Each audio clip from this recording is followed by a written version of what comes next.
It wouldn't be a stream without me forgetting to unmute it. So welcome to Mondays with Max. Good evening, everybody. And is it working? Yes, it is. Okay, good. Sorry, meter wasn't showing up. I got it now. Anyway, good to see you all here. I appreciate you all being here. Let's do a quick rundown and then we will get into it.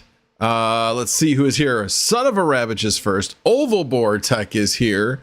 We'll probably talk a little bit about him a little bit later, just kind of for fun. Let's to Dog C57, Second TL Mining, Crypto Tito, All Set, Burn, Black Hat Team, Hugh Franklin, Adhanosios.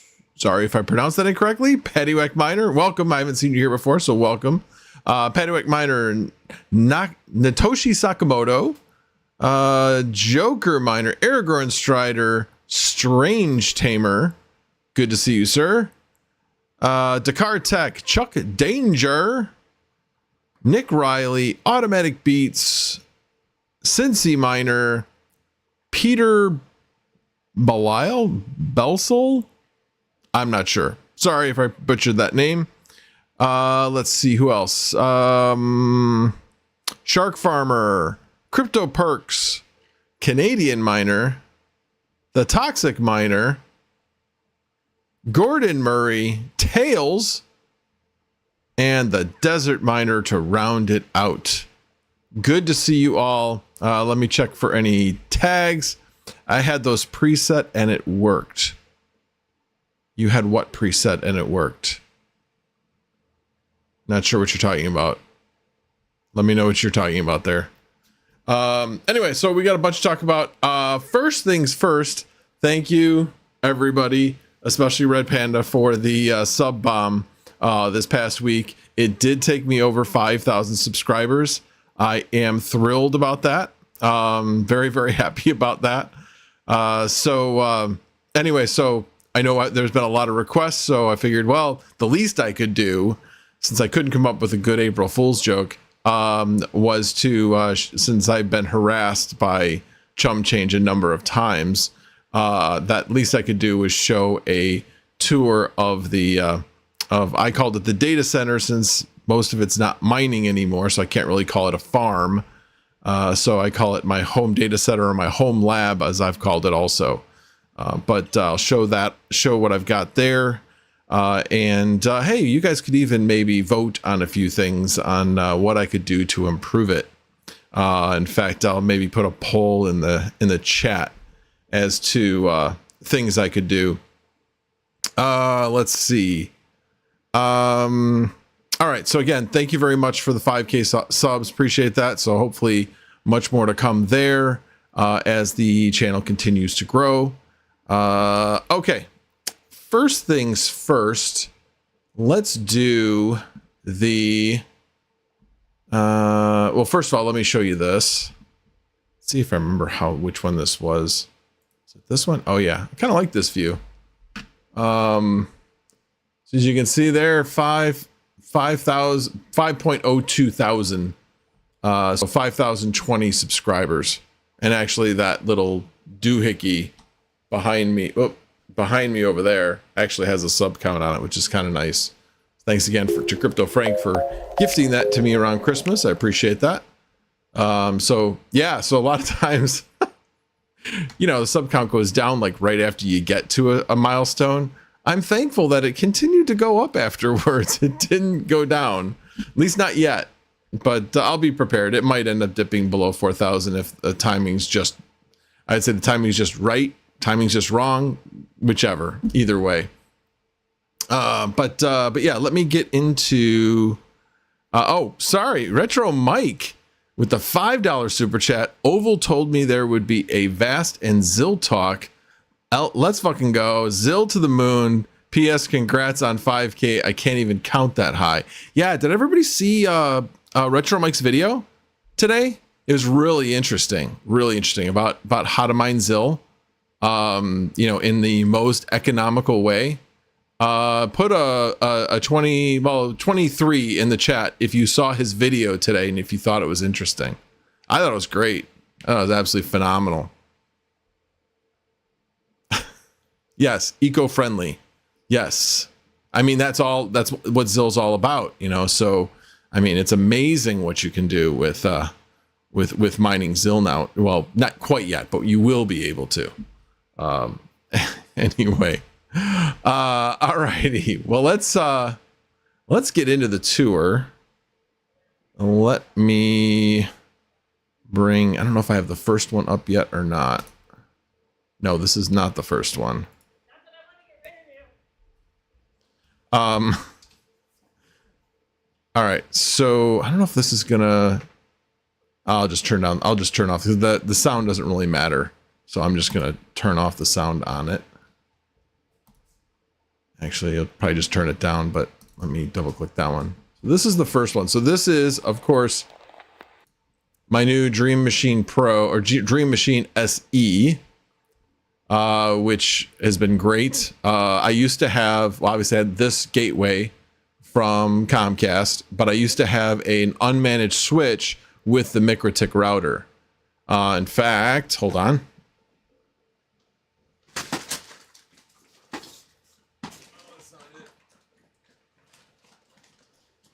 That's it.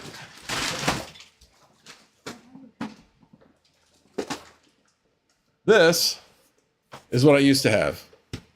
Oop. Except these things used to still drive me crazy. But anyway, it's got ears on it for antennas, which this is not an April Fool's joke. This is actually what it looks like. So we'll fold those down. But it only has like 5 ports on the back.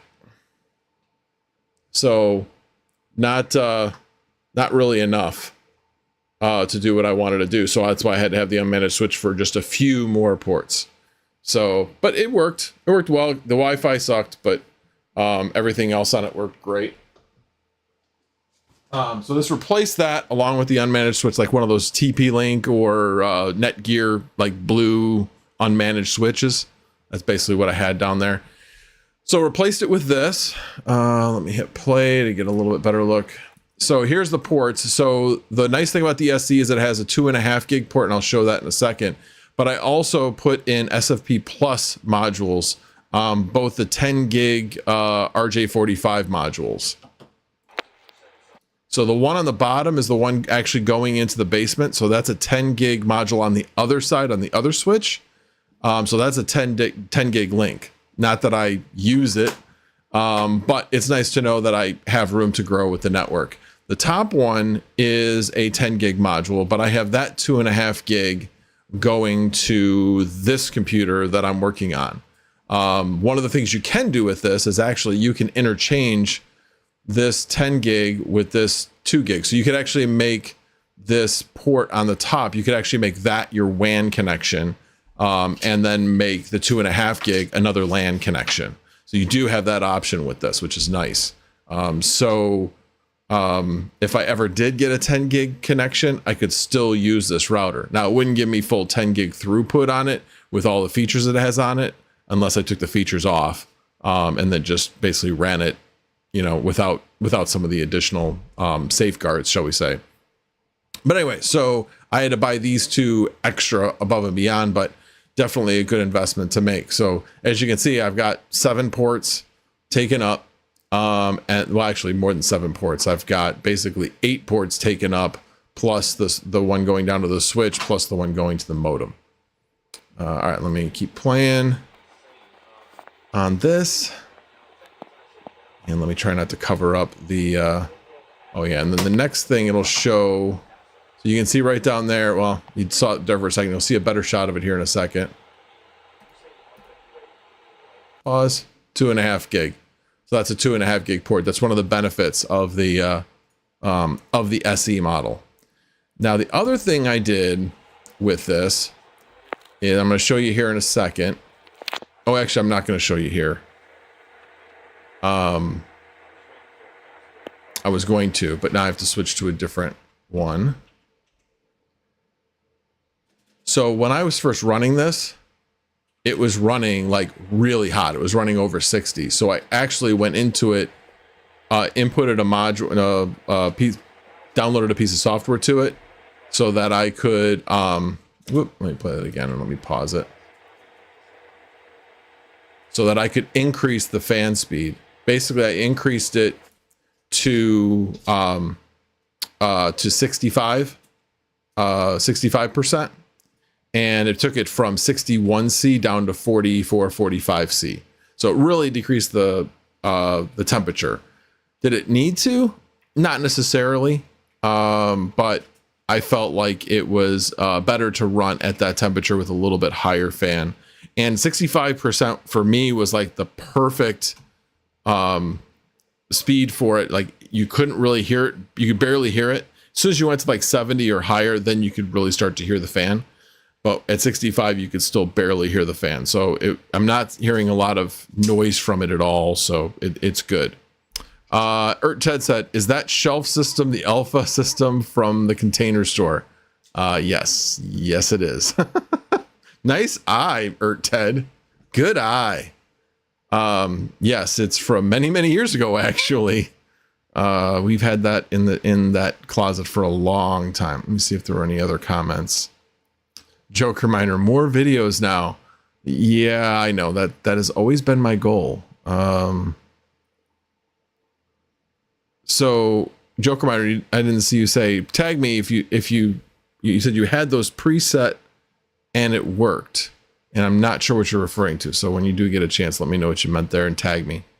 So anyway, moving on from the Dream Machine, like I said, love it. It's worked really well. I love the fact that I can test the internet speed directly from the router. I could do it on the MikroTik, but trying to find a test server that would take that test that they had inherent in the software of the router was very difficult, and you couldn't do it whenever you wanted. You could do it like for 5 minutes once every week, and if you went over that 5 minutes, every time you would retry, you would basically reset that timer. So you could have times where you're never able to use it. So it was really frustrating. So it's nice to know, no problem, I can use it on this whenever I want.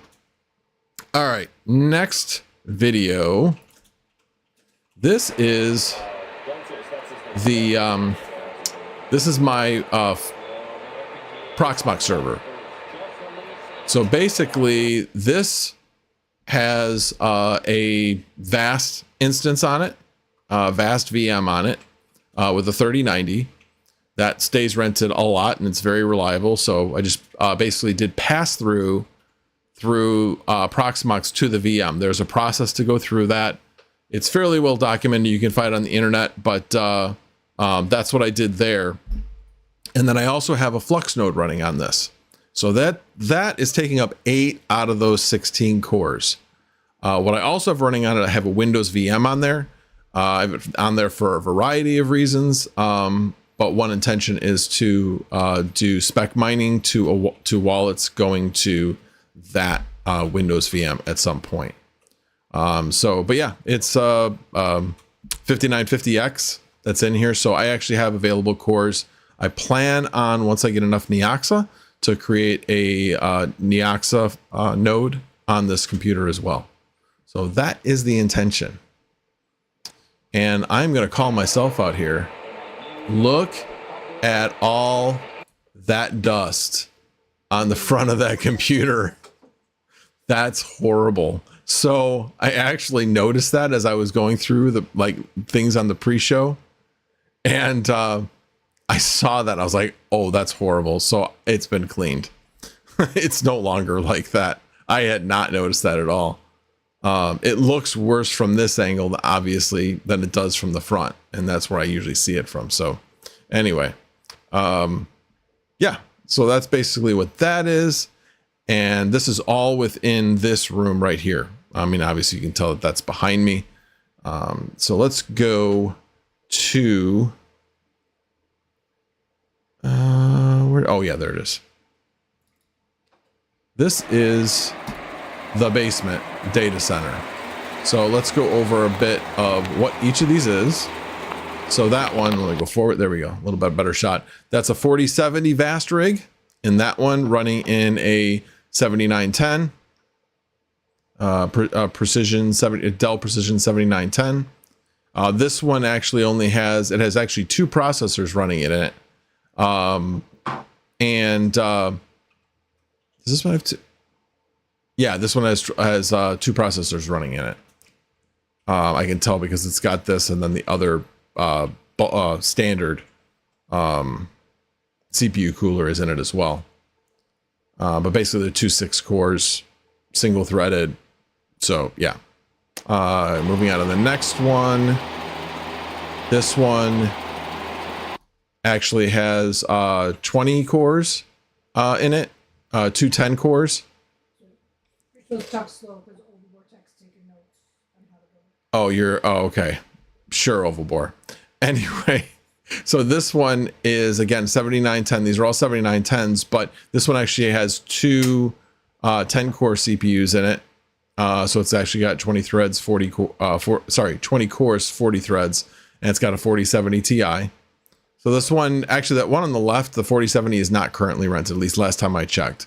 That one's not been rented as much as others. Now, if any of them are going to be rented, that's the best one not to be rented because that one's the one that makes the least. I'm not willing to accept less than 10 cents an hour on the 4070, and maybe I'm going to have to start accepting less if I want to have it rented. Anyway, 4070 Ti makes about 12 or 13 cents. Actually, it's making between 13 and 14 cents actually right now. So anyway, there's that one. And then the next one actually is the only verified rig I have.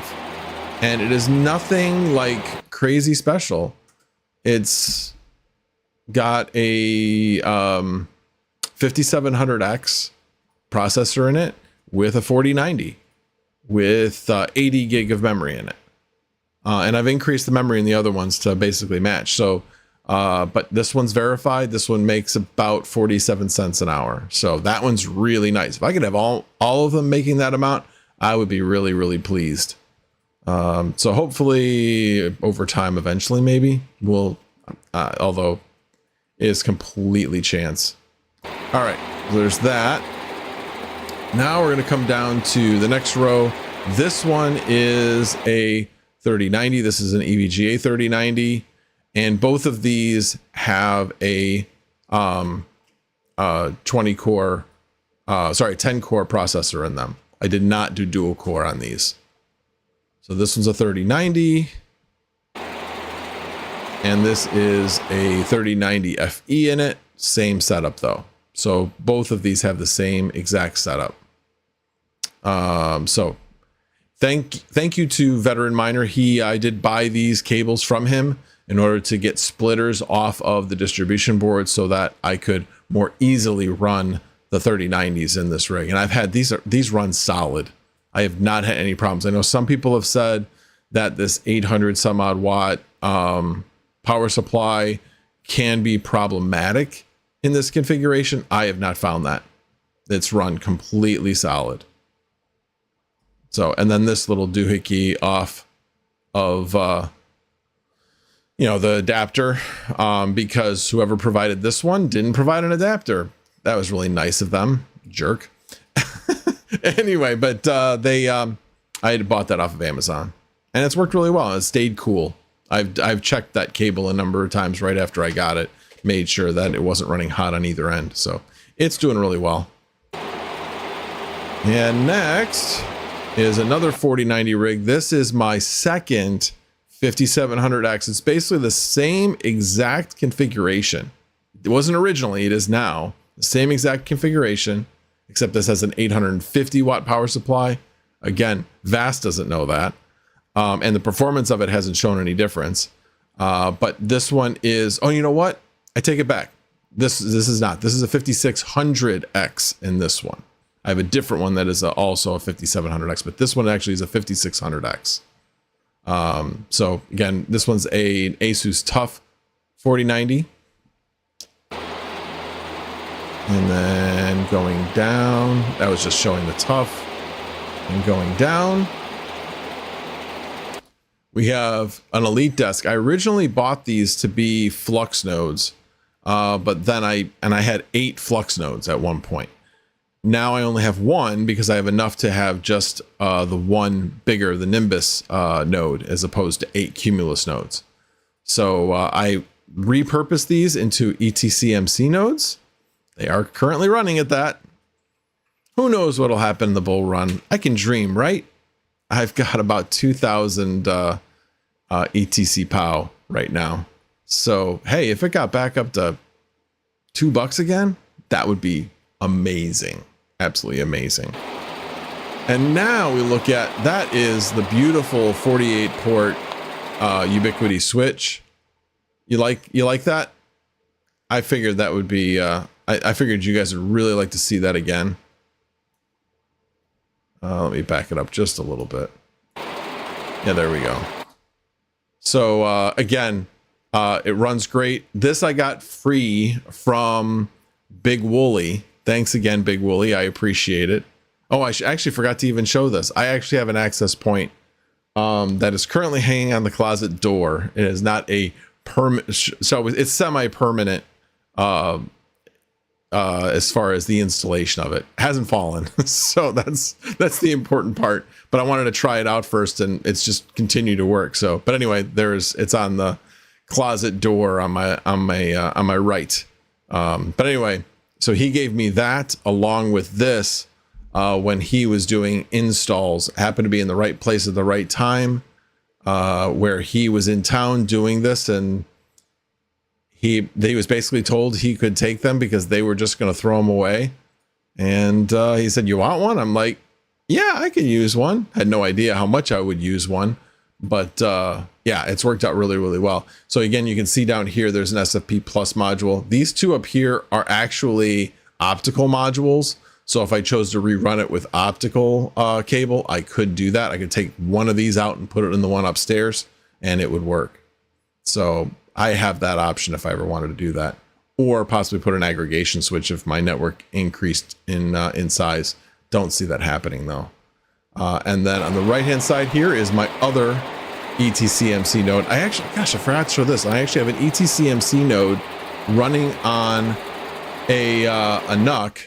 And let me go back a little bit since I just passed directly over that. I actually have a Intel NUC on my desk that I will not say where I got it from, but I have it on my desk, and I have another ETCMC node running on that hardware as well. So, and I actually have two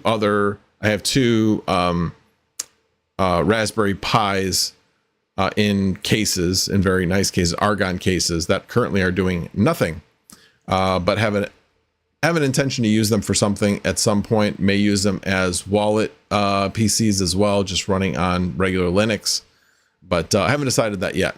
But right now they're sitting. I may end up turning them into Flux nodes once I get enough for my next Flux node, so that I would have one Nimbus and then add a Cumulus once I got another 1,000 and another 1,000 on top of that. So that's the other thought, but we'll have to wait and see on that. And then let me go back, since this is the one thing you probably are really interested in, which is the mining rig. Not far enough.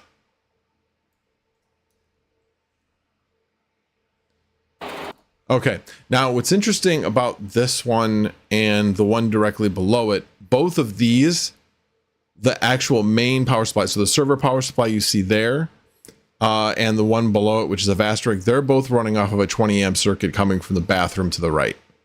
Because I've gone beyond the 30 amp circuit, so I have to branch off to other circuits. And in fact, well, we'll go over that in a second. So we have this one and the one below it that are running off of that 20 amp circuit. Now the main power supply on this one, right there, that one is actually just running off the general the 15 amp circuit that just runs throughout the basement. So that one's probably pulling, I don't know, somewhere between 50 and 100 watts, something like that, if that. So it's just powering the motherboard and nothing more. So it's very, very minimal. So I plugged that one directly into the wall, into that circuit. And all right, let me continue to play. This one is on a B470 motherboard.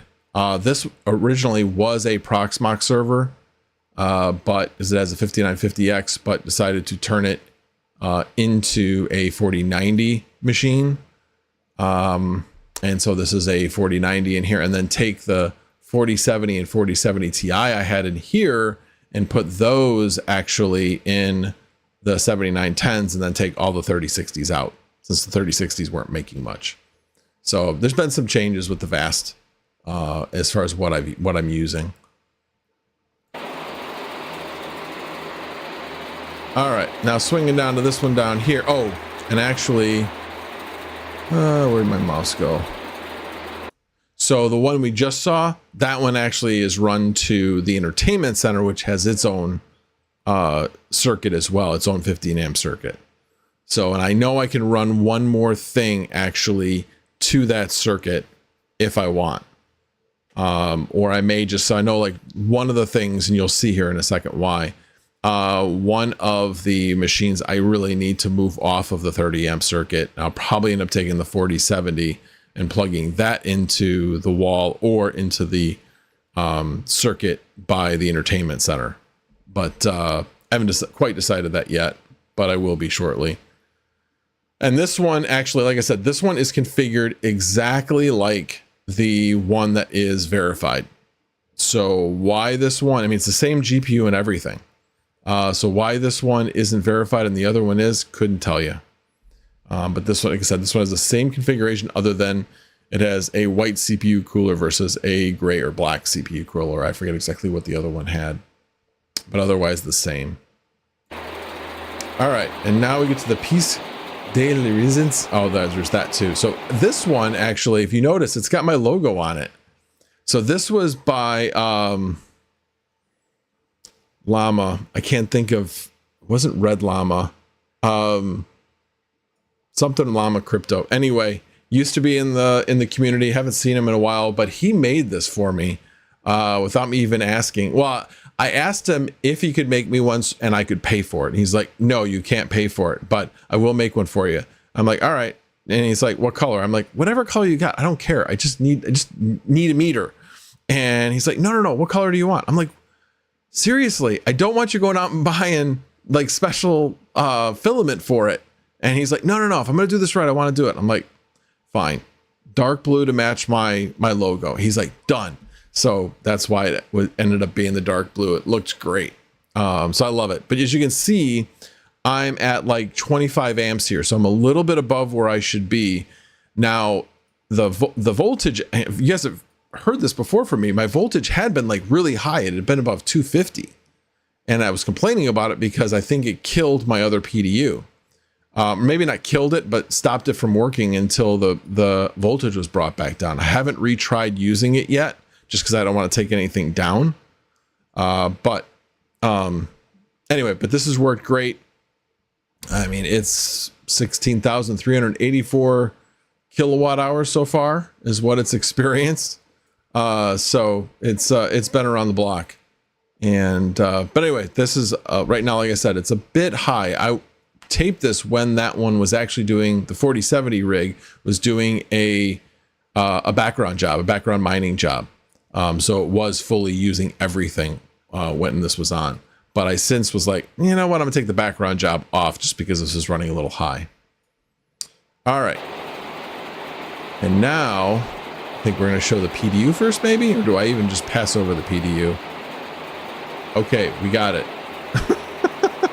Yeah, show the PDU. That's a triplet PDU. It's got C14 on the top and C20 on the bottom. And then this is the 8 GPU rig. Fully running. And at some point I'm going to show you. So it's got 5 power supplies. There's 1. There's 2 over there. There's 3. There's 4. And there's 5. It's got 5 power supplies. So 4 of them are, here, let's just get it up to where it's a better look. 4 of them are 1600 watt power supplies. They're the, yeah, there I'm showing them all. Come on, back up. There we go.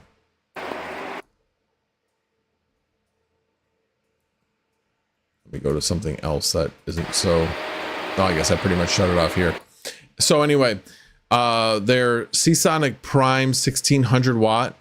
Now they have the 600 watt connector going into the GPU, but on the other end, it has 2 PCIe plugs going into the power supply, which works. I mean, I read up on it. Nobody was having problems with them. They weren't flaking out or anything like that. It was supplying enough power. I'm like, as long as they're okay with it, I'm good with it. So yeah, it's worked great. Since I changed over to 100% of those power supplies, this thing hasn't gone down as a result of any power issues or locking up or power fluctuations or anything like that. The only issues it has had has been anything having to do with the internet connection, or if there was, I don't think it's had any issues with power. We haven't had any power outages, so it's only been issues with the internet. Like when Comcast has been coming over here to test things, that type of stuff. All right, we'll continue on this, and then I'm going to touch on the Comcast thing when we're done with this. And then few last things. I don't know if you guys saw this, but that is a fan in a window frame. Basically, it's got this little clasp up here that matches the same spot that the window clasps into. And so Sunflower Mama actually made this. She cut it out, painted it, screwed in the fan, and put this clasp in just the right spot so it locks in place. So works out really, really well. And it definitely moves some air. It moves a lot of air. When we're upstairs and we have everything open, even with the other window open downstairs, you can feel when that fan comes on, because if you just have the one window open in the den, which we have a lot since it's kind of warm in here with all the computers, you can just see like the drape on the window just start to blow, and all the air comes in because it's getting sucked out downstairs. So it definitely does a very, very good job of moving air. Now, the other thing is just because sometimes we're like, especially in the summer, we're not going to want to have it pulling air from the upstairs. We're going to want to have it only pulling air from the downstairs. So we need to create a little bit of resistance so that doesn't happen. So let me show you this. So basically, this is one doorway into that area. So that's where all the mining equipment, or the data mining, whatever equipment is. And then there's the stairs. That's the way to go to the upstairs. So that's where all that airflow would go. And then we have this drape on this side that is permanently there. So basically we have drapes going across any air outflows that would be coming from that area. So it works really, really well. It's about a 15 to 20 degree difference in the summer between that area, which obviously is hotter, than what's upstairs. So if it's 90 degrees in the basement, we can keep it about 70 to 75 degrees upstairs. So works out really, really well. Before that, the air conditioner was just chugging, we'd get to like, in really, really hot days, we'd get to like 80, 82, 83 degrees upstairs, even with the air conditioning on. So not great at all. Geek of all trades, Sunflower Mama is your biggest fan. Yeah, well, she created my biggest fan, that's for sure. Good one, Geek. Let's see, was I tagged anything else? Yes, I taped it. If you are talking about taped it, I recorded it. Sorry. Yes, that's a generational thing. I'm always stuck on that. Gaming with Smoking Dad said, but does it have a thingamabob? Sorry, I missed as to when that was what part of the video that was, as to which thing you were referring to. All right, I caught everything else. So, any questions you guys have on that? And actually, while you guys are thinking about those questions, talk a little bit about Comcast. So I've been struggling with Comcast. I've been struggling with the upload speeds. I got a senior tech to come out on Friday, and he was checking things out, comes back inside and goes, I found the problem. I'm like, okay, what's the problem? He's like, you see this? He's like, he points to me. He's at the whole waveform. And he's like, the low side of the waveform is supposed to be +6, and you're at -3. And so you're 9 dB below where you're supposed to be. And I'm like, oh. Well, he didn't say 9 dB. He says, you're 9 below where you're supposed to be. I said, that's dB, right? He said, yeah. I said, that's a lot. So anybody who doesn't know, 3 dB, if you say something goes up by 3 dB, that means it doubled. So every time it goes up 3 dB, it doubles again.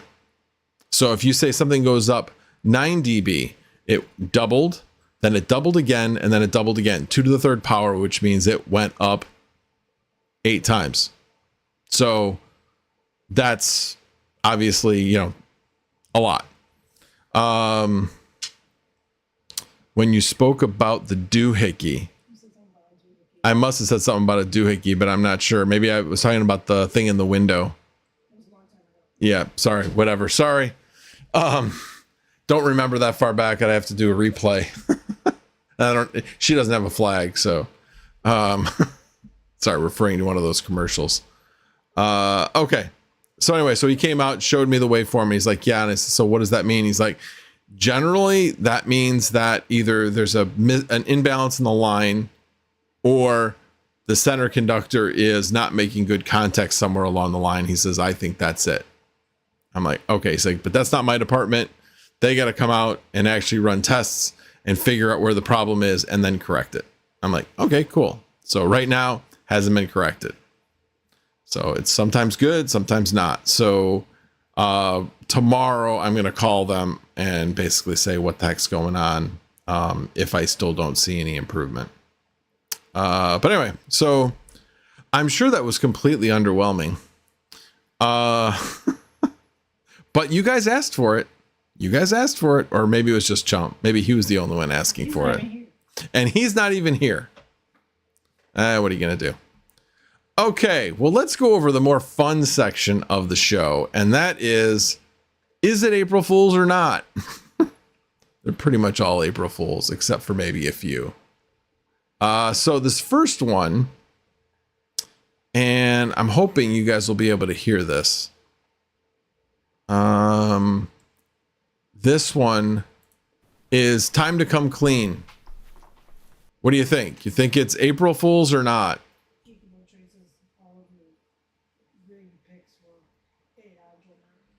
Oh, everything was AI generated. Yep. That's the April Fool's joke that I had. Everything was AI generated. Yep. That's why it looked as bad as it did. Because, you know, AI is not that great. So, you know, the shakiness and all that. Yeah. You know, Geek, if you ever came here, you might be able to see, you know, I still have those power cords for you. Those CPU power cords for the 7910s, if you ever want them. Still sitting here. It's a casting couch. Anyway, let me tell me if you guys can hear this when I put it on. I do have desktop audio on, so I'll see if it shows. But this I thought was pretty funny. Hey guys. Can you hear Richard it? Here from the Plain Bagel. No. This is a hard video for me to make. I'm not feeling proud about what I want to talk about today, but I think I owe you guys some transparency with something that's kind of been going on online, some murmurings that I want to address head on. And I think you guys are owed that much. You might know that last week I posted a video about finfluencers, talking about how sometimes people will peddle things to their audience that's not necessarily in their best financial interest. And I guess some people didn't like that. And, you know, as tends to be the case when people want to cancel an influencer or whatever, they started digging through my Twitter history and found something from 2 years ago that I have admittedly tried to hide. You know, it's a now deleted tweet of mine, but again, I don't think that's fair. So I wanted to address the issue head on and really clear the air about a few things. So if you aren't familiar, the tweet that I'm talking about, it goes, "Get that bread, bagel butt NFTs are about to," then there's a rocket ship emoji, "no cap, everyone should buy now, fastest way to make $3 signs. I'm not kidding, sell everything, get debt, put it all in butts, hashtag wealth, hashtag wealthy, hashtag not an ad, hashtag this is financial advice." Yeah, I know. It's not a good look. If you aren't familiar, Bagel Butts was an NFT project I tried launching 2 years ago. Actually, exactly 2 years ago today, funny enough. And it didn't go well. All the money was lost. A drama channel called CoffeeZilla ended up getting involved. Really used to respect that guy before all this happened. Obviously, I'm going to take full accountability for what happened. Bagel Butts was my project. Was launched on my channel. Regardless of whose fault it was. Okay, so you get the idea of that. I'm going to fast forward to this. Sorry, 1 second. Hello? Bitcoin reached a new all-time high?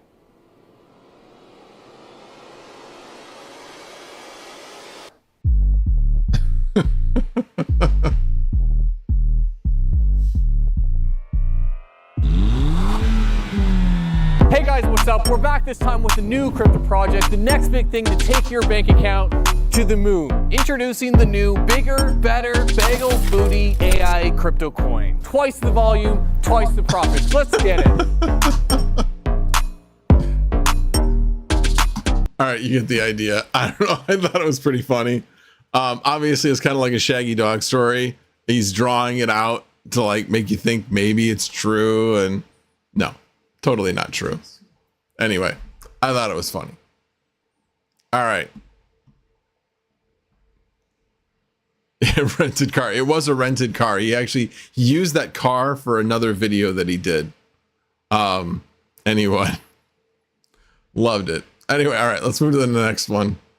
This one, again, the tech geek in me comes out. Don't waste Ethernet. Master these splicing techniques today. Okay. You all know how cheap Ethernet is and how it works. It needs a solid connection. The thought of splicing. The funniest part about this actually is he tests each way that he does this. So let me take you to each time he tests it. And this is actually pretty funny. It actually is going to look just like a regular cable. All right, there we go. Now, I mean, come on. Tell the truth. If this was a cable that someone handed you, other than the fact that one side's yellow and one side's black, you'd never know that this was spliced together. Of course, we need to test it. Let's go ahead and do that next. There we go. We've got the cable in the cable tester. Let's go ahead and test it. And perfect. Since we now live in a day and age where technology has improved, done now, and now we just need so he's going to test the next one too. And then once you've crimped it down, but he's using butt connectors for each of them now.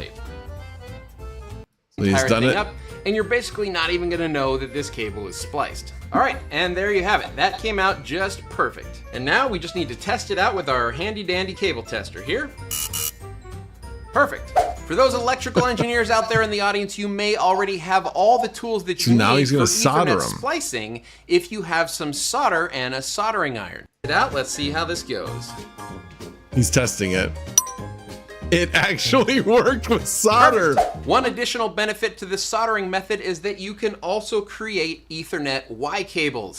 If, for example, you need to run data from one switch into multiple different switches or devices. Very handy, especially for large data centers who want to cut costs. So there you go. I hope you... And there was a spot earlier in the video where he actually makes reference to 1900 and 1920 as being like the first Ethernet standards that came out, which Ethernet didn't exist that far back. I didn't exist that far back either, in case you were wondering. Anyway, Game of Smokey Dan says, I got people on Facebook a few years ago before I left. I said I got married and wife and gave birth to twins. So obviously I guess you didn't, but anyway, let's see, any other comments? Nope. Nobody commenting. All right, next on the list. These do hopefully get better as they go along. Oh, this one was actually from somebody in the community. Are these GPUs more profitable than a 3070? This was man. This was definitely a April Fool's joke. He was saying that the Tesla and the 580s were actually more profitable than a 3070. And nope, was not. April Fool's. So that was definitely an April Fool's joke. But I enjoyed it nonetheless. And then this one, Red Panda. Dude, really? Saying finishing the 20 GPU mining rig and then punking us? Man, that's just wrong. That's just wrong.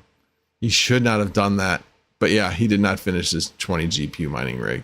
He said he might do it in, I don't know, 7, 10, 12 months. No timeline, no nothing. Just leaving us hanging. Well, there's that one. Oh, and then of course, I don't know if you guys watch Linus Tech Tips, but yeah, times are tough. And yeah, they expanded too quickly, so they shouldn't have been in the office space. They couldn't afford it, so they're all moving back into the Langley house that they originally started in with, I think 12 people was the max they had there, and now they're moving in with slightly over 100. I'm not going to take you all the way through this, but this is like taking April Fools to the max with everything that went on. There's a lot of really bad acting in here, of course, because some of these people just can't keep a straight face. But there's some decent acting in here. Riley actually looks like he gets pissed at Linus when he's trying to tape Quick Bits or Tech News. So anyway, that's pretty interesting. So watch that on your own time. This one was hilarious. I thought it was anyway. Yeah. Let's play this one. Interruptions are annoying. Really? You can't tell me that doesn't sound like DJ every time the dog comes by. That's like, this damn dog. Puts the headphones back on. Or Hawk. Oh man, baby, hold on, I'll be back. Puts the headphones down. Same thing. Same thing. I think both these guys need this chair. Annoying. Introducing the Razer Cthulhu. Cthulhu. The ultimate gaming chair with 8 AI tentacles that cater to your every need. Now you can keep up personal hygiene, enjoy your favorite food and drinks, and even shave, all without leaving your game. Experience ultimate comfort and ultimate support. You'll never want to leave your chair again. In fact, you'll never leave this chair again. Anyway, I got a kick out of that one. I like that one. That was probably one of my favorites. It says that bear is awesome. That chair is awesome when you have a back itch. Oh, ball itch. I thought you were saying a back itch during the Helldivers 2. Nice, Hawk. Alrighty. And the next one. Oh, I love this one. Introducing a limited floppy edition of Cyberpunk 2077. Are you a fan of sleeper gaming PCs? Do you yearn for the retro-futuristic experience of the original Cyberpunk? Do you miss the good old days when game installation was a ritual of its own? Whichever of the above describes you best, then you'll love the floppy edition of Cyberpunk 2077. Nowadays, in the era of digital distribution, most PCs comes with no drives. However, we also heard many voices from people within our community who love the vintage experience of manual installation. We get it. After all, CD Projekt started by distributing games on CDs. That's why we've decided to explore something you've been asking us for since even before the original release, Cyberpunk 2077 on floppy diskettes. Yes, floppy diskettes. Embrace the ritual of classic game installation using 97,619 3.5-inch diskettes. Make sure to invite your friends over and schedule shifts, as our initial estimations indicate that it may take about 2 months of non-stop diskette swapping to finish. Sounds awesome, right? It sure does. Follow the link below to wishlist the floppy edition. Be prepared for a truck delivery, though. I love that one. Anyway, I love that one. That one is my favorite by far.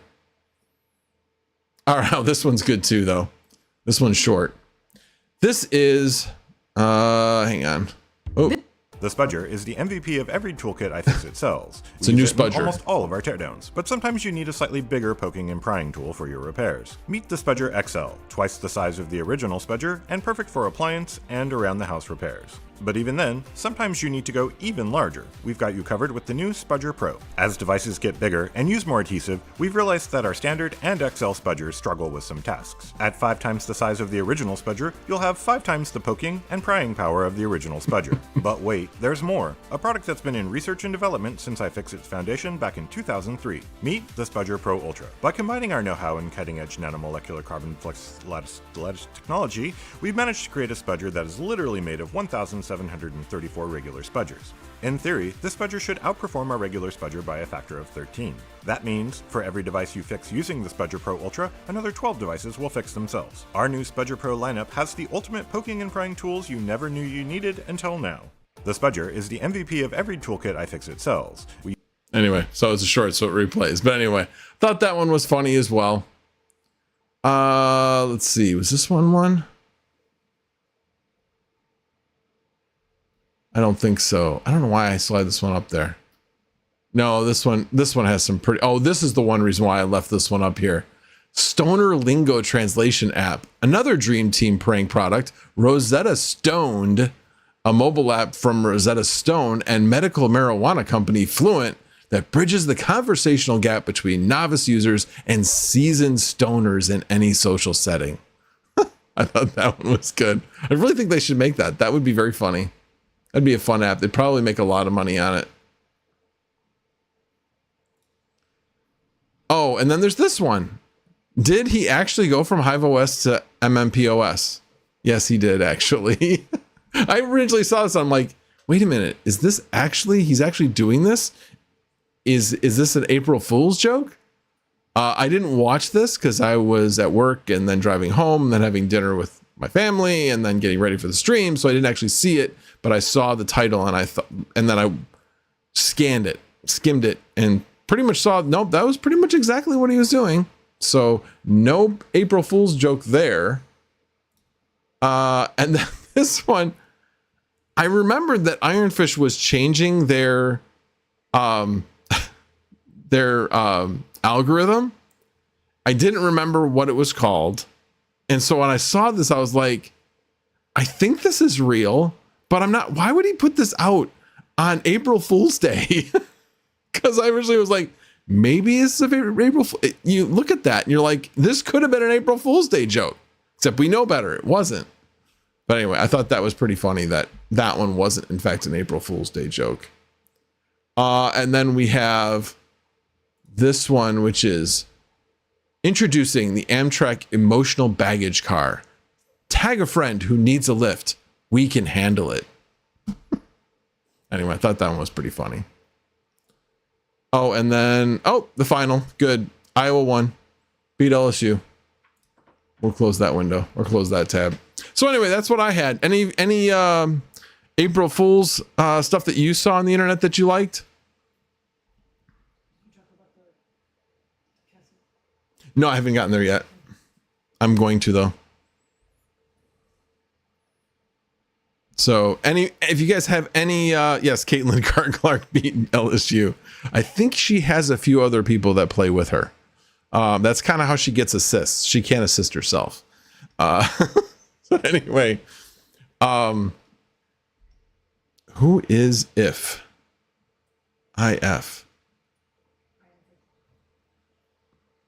Oh, Ironfish. Anyway. All right. Well,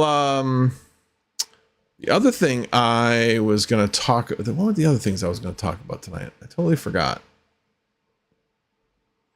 If I had, let me just do this. Give me a second. I will bring it up.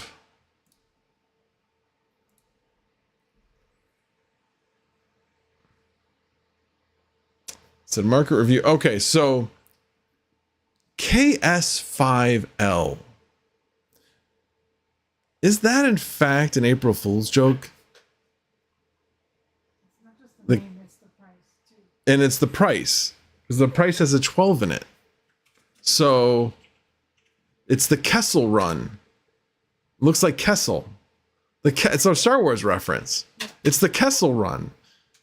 Yeah, I can make the Kessel Run in 12 parsecs. 4.9 parsecs. 4.9? 12.9. 12.9 parsecs. Yeah. So that even makes it more. And it's $12,999. I mean, is that coincidence? Anybody else notice that? And make sure that you didn't see it. I did not see it. Sunflower Mama saw it. I'm not a huge Star Wars fan, but she saw it. I'm not either. She's not either, she says, but evidently a bigger Star Wars fan than I am because I did not see it. So, what do you think? Coincidence or not? What do you think, Hawk?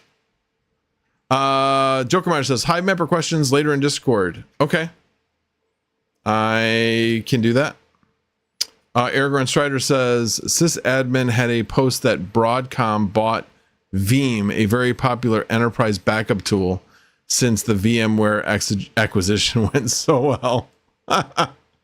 Oh, that's funny. Anybody else have anything?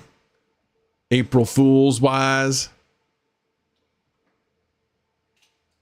So let me go back. I'm just going to kind of randomly take some comments. So Bad A says, Vast AI is so random. If I raise my rates, I get rented. LOL. When I go cheaper, they never rent out. Interesting. I have not found that. But would love to know what experience you have with that. Like, how high do you need to go? But there is a certain amount of logic that people go through. Like, well, I don't want to buy the cheapest. So if you're always the cheapest, you may not get rented because they're going to think, well, why are they the cheapest? It must be something wrong. So there is something about that. Let's see what else.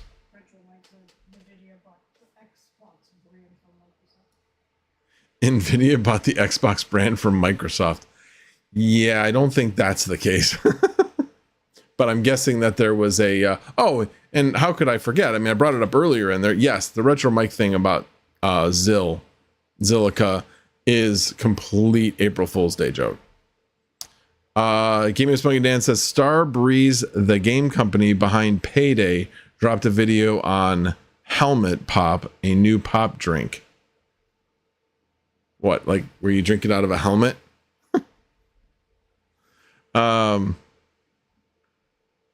All right. So let's look at the market. Let me take a look up here.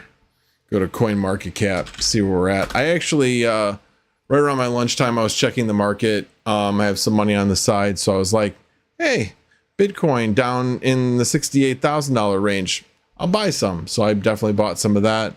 Bought some of the other ones. I bought some Solana. Basically, everything was down more than it is right now.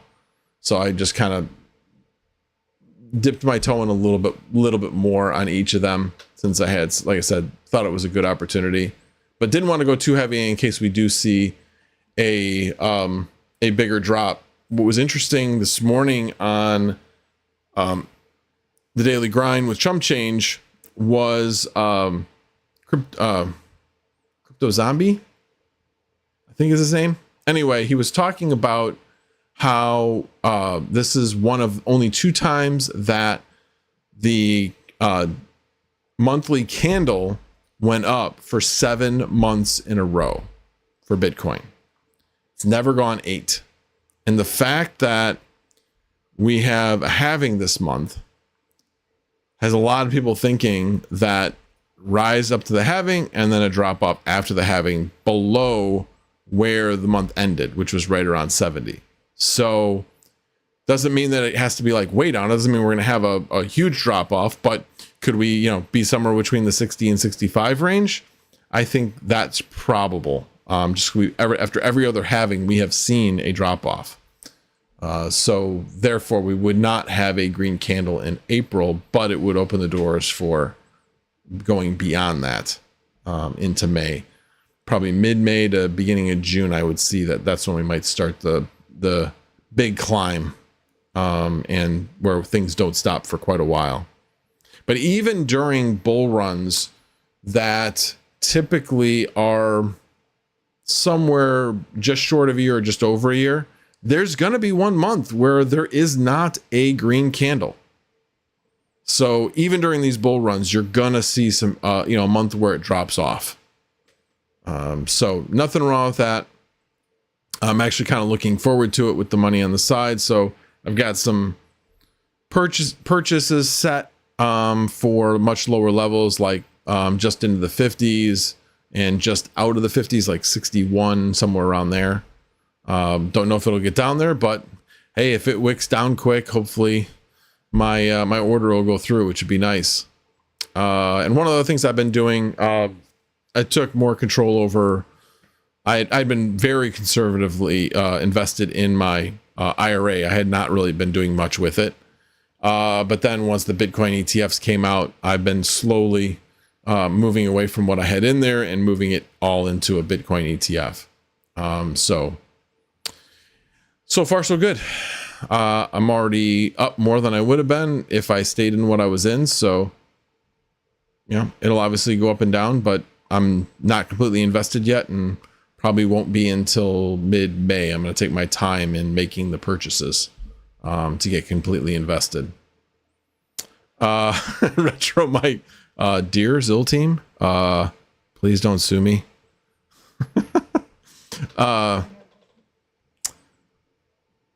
Ted said, did you see LTT move back? Yeah, I mentioned that earlier, actually, into their old house. Yes, I did see that.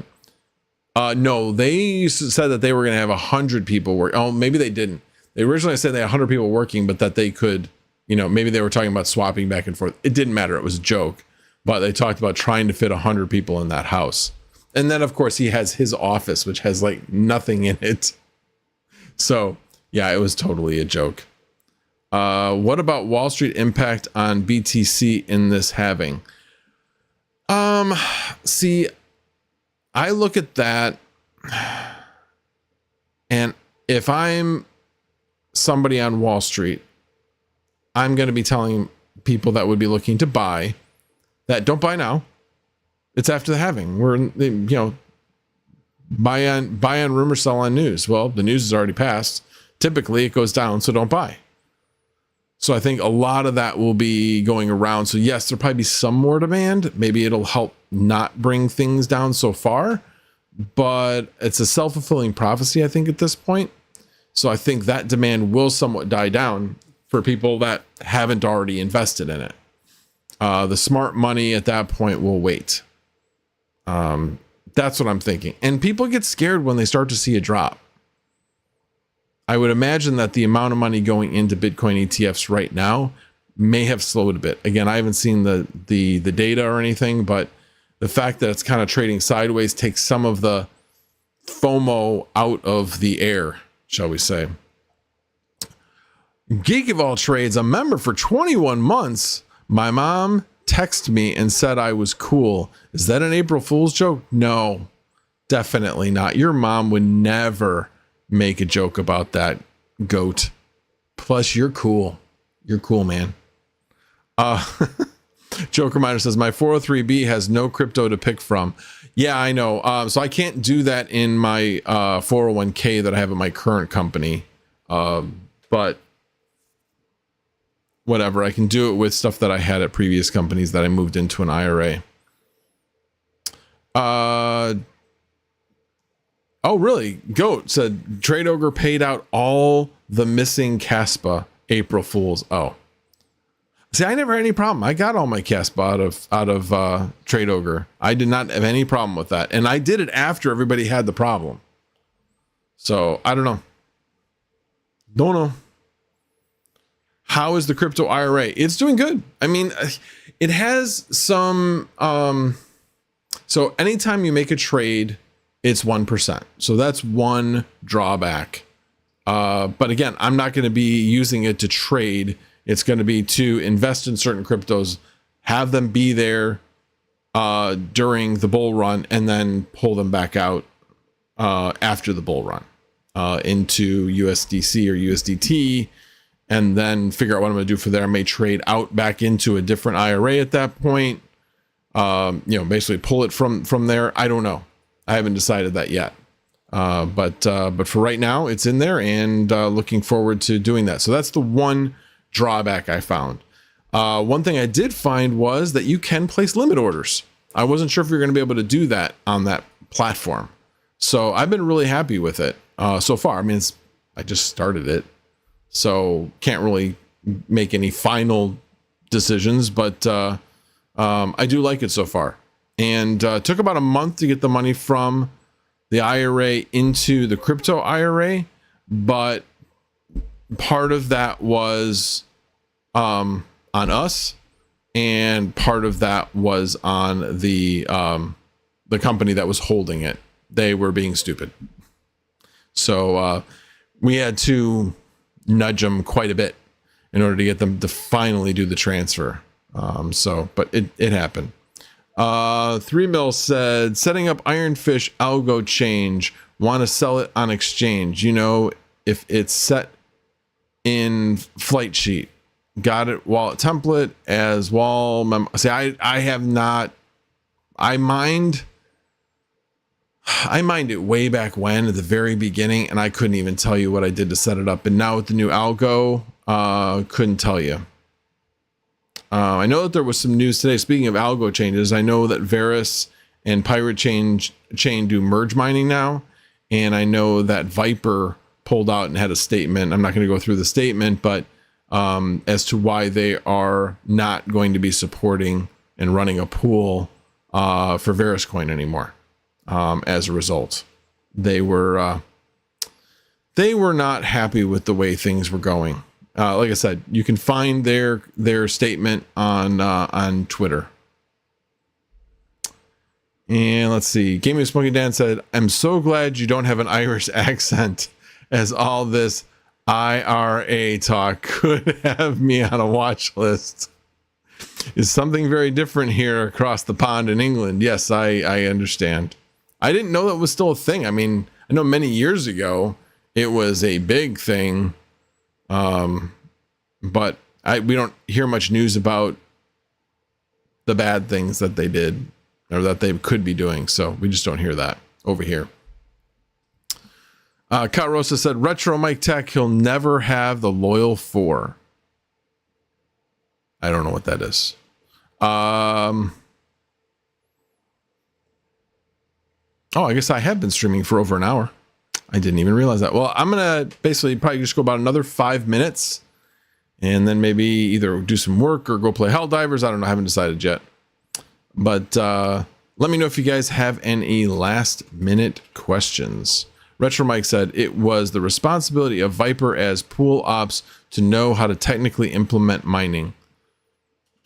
That's why I'm not taking sides. I am simply stating, you want to hear Viper side of it, it's on Twitter. That's all. It was in testnet for months, and the day before cutover, they asked the community to help them implement it. Like I said, read their statement just so you can get both sides of it for those people that are out there. I am not taking sides, just simply saying usually there's one story, there's another story, and the truth is usually somewhere in the middle. Will Man Rudus asked you what's motivating you to push for the Oxenode now? So what's motivating me to push for a Nioxinode now? I've wanted one for a while. The returns are really good on it, and right now especially, Niox's been going down in price, so it's making it a lot cheaper to get a Nioxinode. I think Nioxa will pump like everything else. I just think it's going through a little bit of a lull right now. So it's not specifically like I'm dying to invest in Nioxa. It's the fact that Nioxa is going to do okay, and with the node, it will help drive gains quite a bit. I think its return is like somewhere around 40%, somewhere in that range per year. And, so you get that return in Nioxa. So obviously if the coin goes down, it's not that much. And obviously the more people that get nodes, the less Nioxa there is to go around. But right now I don't hear a lot of people getting and creating new Nioxa nodes. So I think I'm relatively safe and a steady return on that. But again, I'm not advocating for other people like, hey, it's the greatest thing since sliced bread. I just like node projects, and that is one that has interested me and want to get that. Another one that I'd like to get into, which would be relatively cheap to get one node, is W Store. It's one of the ones that your friend Andy had, I don't want to say advocated for, because that's a little bit too strong of a term. He has talked about it. Let's put it that way. And it is something he's interested in and he's involved in. Let's see. 3 mil says, you go for bots or bugs and Helldivers. You sweat or play for fun, that is. So generally the people I play with go for the missions that the developers are saying is the mission, or the community is saying, we got to go this, we got to defend this planet. So we generally go and do those. I know that, yes, people like to play the bugs a lot more than the bots. And I agree, the bots are harder. But I'll play either. I like them both. I tend to like the bugs better just because the contrast is easier for me to see. I can see things. It's harder for me to actually see the bots, for me at least. I actually need to check for a colorblind setting in there to see if there is one in the game. There probably is. I just haven't set it yet. But that will probably help. I know it has on other games. Let's see. Swamp7 says, check your vast rigs. A bunch more of mine just got verified, FYI. Like just? Like literally just got verified? Like within the last 12 hours? Let me see. I bet you that I did not, but hey, you're gonna smash my dreams. I can already tell you that. So let me just do a last refresh. Let's see. Unverified. There's my verified rig. Unverified, unverified, unverified, unverified, unverified, unverified, unverified, and unverified. Yeah, they don't like me. Don't know why, but it is interesting. Now the 4070 is rented, but one of my 3090s is not rented now. But not a huge difference in that price. Let's see, and that's been not rented for a while actually. 4070 has been, I don't know, probably rented for about maybe an hour, hour and a half. So, but you know, as long as that 8 by 4090 rig, that would be good. My 4070 is actually at 9.9 cents. That's all. And it wasn't getting rented. Let's see here. 3 mil says, we almost defeated, I'm guessing is what you mean, the bots. Let's go frack them up. Hey, works for me. Swamp7 said, last 3 minutes. Yeah. I did not get verified. I have just refreshed, and maybe they're in the process of doing more. I don't know, but yeah, not happy. Not happy at all. I expressed it on Discord, on their Discord. Like, what do I need to do? Whatever. Vortex sounds like April Fools to me. Yeah. Yeah, you're giving me false hope, Swamp7. False hope. Ivan Young said, my friend's 4x4090 just got verified in the last 2 weeks after waiting for 6 months. I'm trying to remember how long I've had this thing up for and how long it was. Probably wasn't 6 months yet. Yeah, it hasn't been 6 months. I think it was a 4x or a 5x4090. It was a 4x4090 in December, I think. So I'm only like 3 months in, something like that. So obviously that one I'm not necessarily complaining about. But some of these other 4090s, I've got one 4090 rig that's at 99.79% reliability. It's been up for a really, really long time. And this other 4090, like I said, the one that is exactly like the one that's verified. It's just been up slightly less time. That one's at 99.82. So it's got really good reliability. So don't know. Really do not know. So any other questions? Well, I see a little bit of a lull, and so I am going to take this opportunity to go play games. Oh, wait a minute. Game of Smokey Dan said, how long has it been since your last 4090 purchase? It's been a while. I'm not planning on buying anymore. I'm not saying I won't. I'm saying that I'm not planning on it at this point. Let's see. Max, my Clore AI rigs are not getting rented for the money I used to rent them for. I mean, I'm guessing you mean used to rent them for on Vast. I was looking at Clore and I was like tempted to move over there because it looked like there were quite a few that were getting rented for higher than what I was renting mine out on Vast. You have to understand, if you haven't been on Vast for a while, the pricing of Vast has plummeted. Their demand just isn't there anymore. There's been people that have been leaving, I'm guessing, to go to other platforms that are more profitable. And so the demand may be leaving. I don't know. I'm not really sure. But yeah. So tomorrow then? No, I will not be buying a 4090 tomorrow. Yeah, no, I am, like I said, I am done buying. Oh, I almost forgot. I have no idea where we're at. Let me take a look. And I'll fill in the blanks here. So let's see. Where is Litecoin at? It's at 9. Oh, that's dropped off quite a bit. 98.71. So we're going to remember that. 98.71 versus Caspa, which is a 1325. 1325 I can remember. This one I'm going to have a little trouble remembering. 98.71. 98.68. Call it 98.68.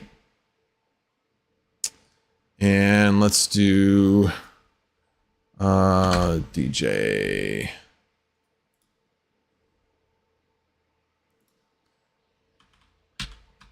Oop.